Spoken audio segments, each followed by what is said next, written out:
Then, in the summer of 1948, I was called to HQ for a new assignment.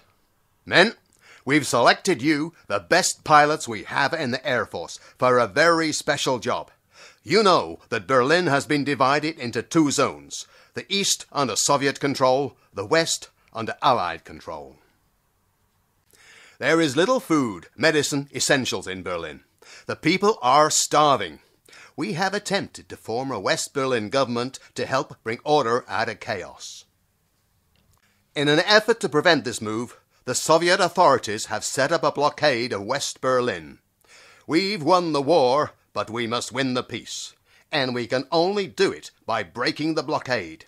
You men must fly an airlift of cargo planes to feed and help those people of Berlin. We were briefed. I didn't like the whole deal. Afterward, I went to Colonel Shanley, whom I knew. Sir, I'm a fighter and bomber pilot, not a boxcar pilot. I'm a fighting man, not a missionary. I fought the Germans, shot their ships down and smashed their towns with bombs, even Berlin.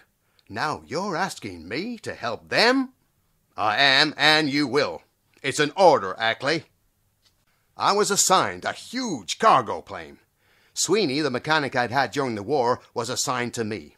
Hi, Lieutenant. Back together again like old times. I was just going to paint the fighting cock on this baby. Nice to have you aboard again, Sweeney.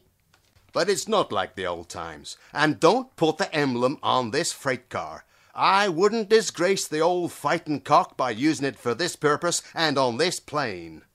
The plane was loaded with food, clothing, medicines. It was slow and cumbersome. I remember it was hot that day we landed at the Berlin airstrip. And then I saw them, the people, the faces, children, women, old folks, the faces gaunt, the eyes dull. Look, Omar, the Amis are bringing food. And then I saw the change gradually come over those faces, the spark of hope where no hope had been before.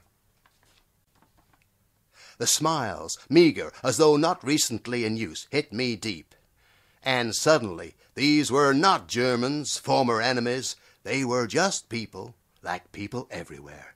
But people with a great need. God bless you, mein Herr. For 11 months, our airlift of cargo planes supplied the daily needs of more than 2 million people in West Berlin. A feat unequaled in the history of air transport. Hey, Sweeney, get out the paint. When I come back from this trip, I'll have a job for you to do. We broke the back of the Soviet blockade. In May 1949, it ended. You know, Sweeney, I've learned there's more than one way to fight. The airlift is over now, and I'm proud to have been a part of it. Amen, sir.